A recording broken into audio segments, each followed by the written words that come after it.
Hello, friends. Welcome to Akulmach Live. I'm your host, CK. There has been a constant increase in the knowledge about universe. JWST, which is James Webb Space Telescope, is out there and every day bringing new perspective about universe. And we have knowledge about life itself. We think that we need Earth-type planet for life to not only evolve but to thrive and to flourish. But as the JWST and other telescopes are finding new things around universe, there are raging debate which is going on around the world among the scientific community. It's about whether life is something that we understand, or there could be a life that can exist on variety of places which we are not considering as life forming planets. And today in this video we are going to discuss about, can life exist on a dead star. So dead star, today we will cover only the white dwarf, but there are other corpses of the dead star like neutron star, which is even more extreme. But we will discuss about the white dwarf. Can life exist on a white dwarf? All right, let's proceed further with our discussion. So first off, what is a white dwarf? White dwarf is a remnant of a sun-like star, a mediocre star which is neither too big nor too small. And when it runs out of fuel, which is mainly hydrogen, it starts burning helium and so on and so forth. However, there is a limit to how much it can burn in a nuclear fusion reaction. And then because the temperature of the core rises to almost 100 million degrees when the sun type star reaches the end of its life, which is after roughly about 10 billion years, then it will start losing the grip on the outer layers, and then the star expand to become a red giant, very big star. And then it will basically, all the outer layers will get dissipated in the universe, leaving behind the core, which is ultra dense and ultra small and quite hot, very hot. So if you look at the sun today, the surface temperature is roughly about 5000 Kelvin, right, which is very hot. But the white dwarf surface temperature would be at least 27,000 to 30,000 Kelvin.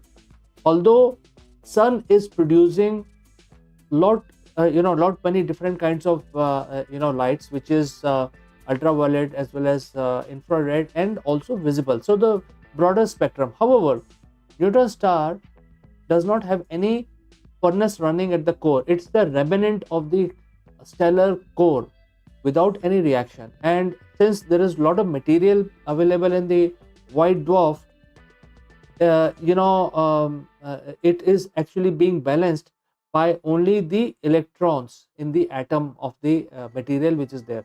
So absolutely no reaction. But the initial temperature at which it was left is almost like 30,000 Kelvin, which is quite hot.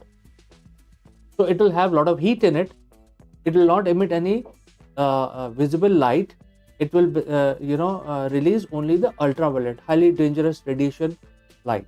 So this is the kind of environment that white dwarf have. And so we think that white dwarf, because of the extremities, it may not be able to generate life, or at least support the life as we know it today.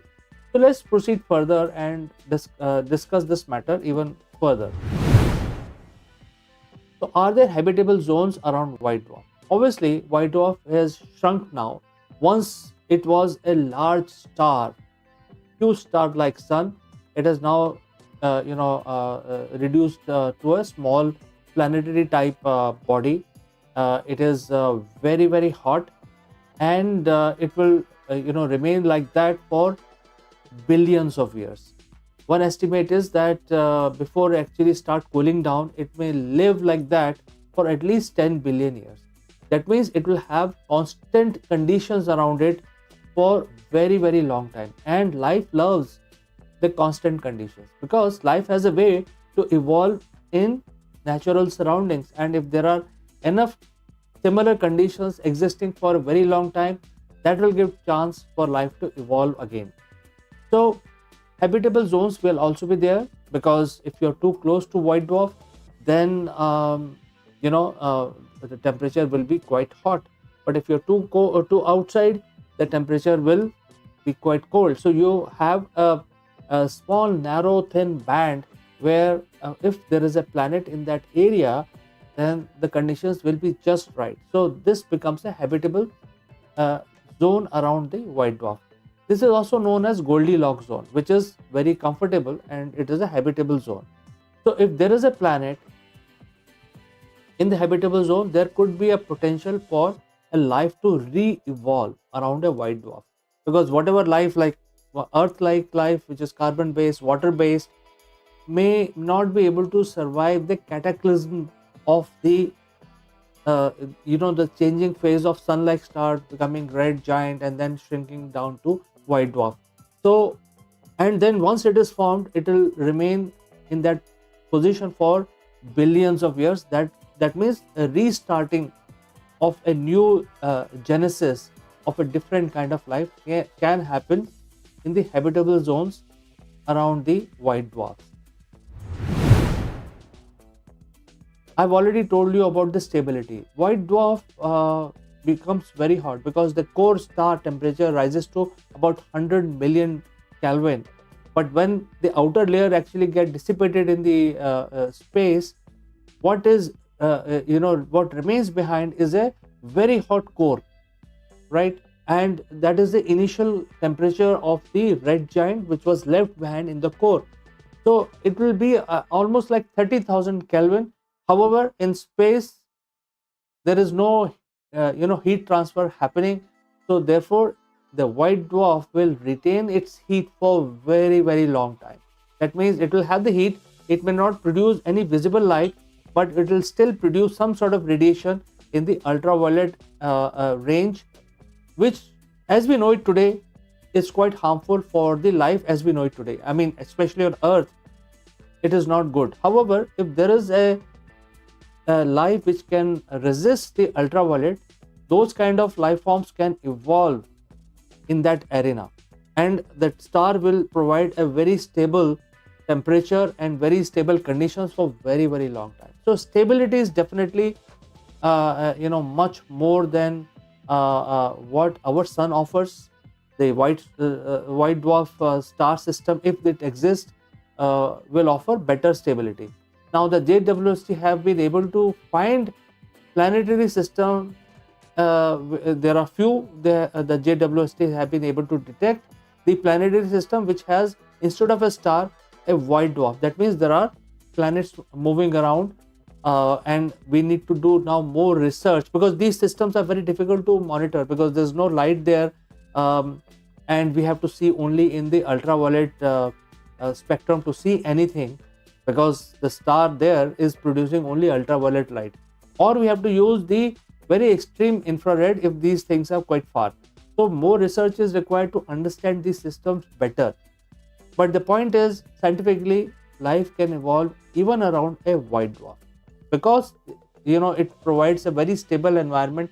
Once white dwarf is formed, it will remain like that for billions of years, providing similar conditions for allowing life to get adjusted to this new environment and also evolve. Now let's talk about radiation levels. So as I said, the white dwarf does not produce any visible light, simply because there is no fusion reaction going on in the white dwarf. So there is nothing happening. It's a very, very stable environment, very stable body with no visible activity.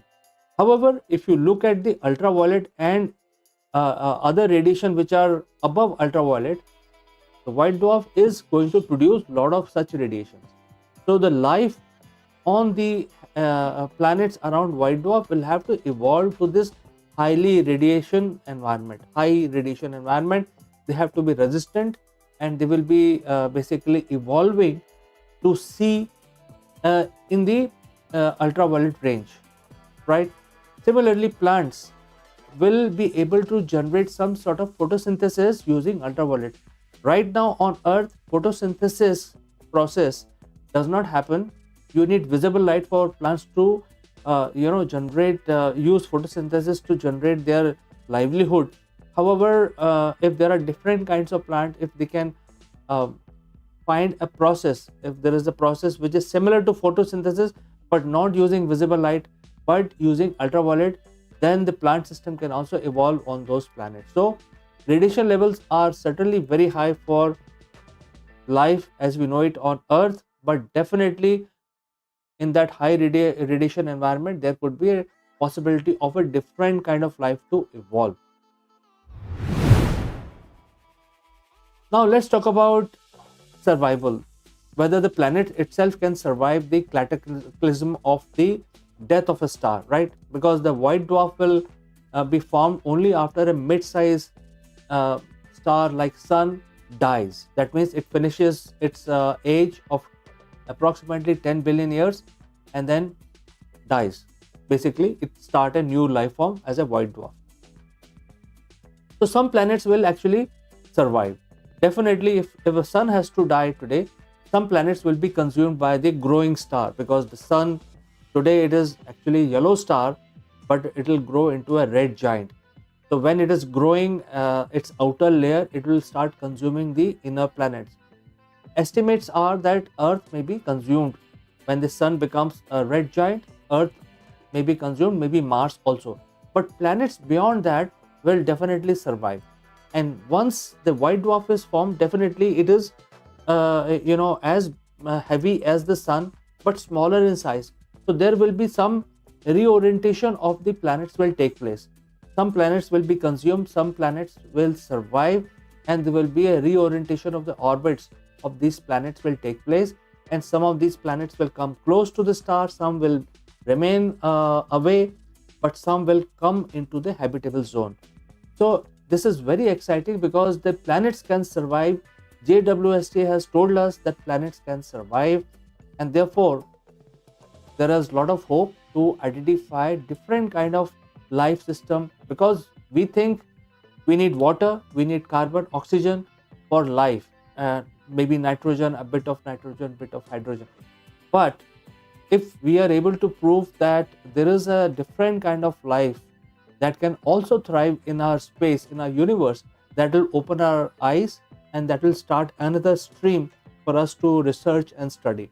So friends, this is something which is latest, because obviously it is coming from JWST data, and I thought I will talk about it on this Sunday morning.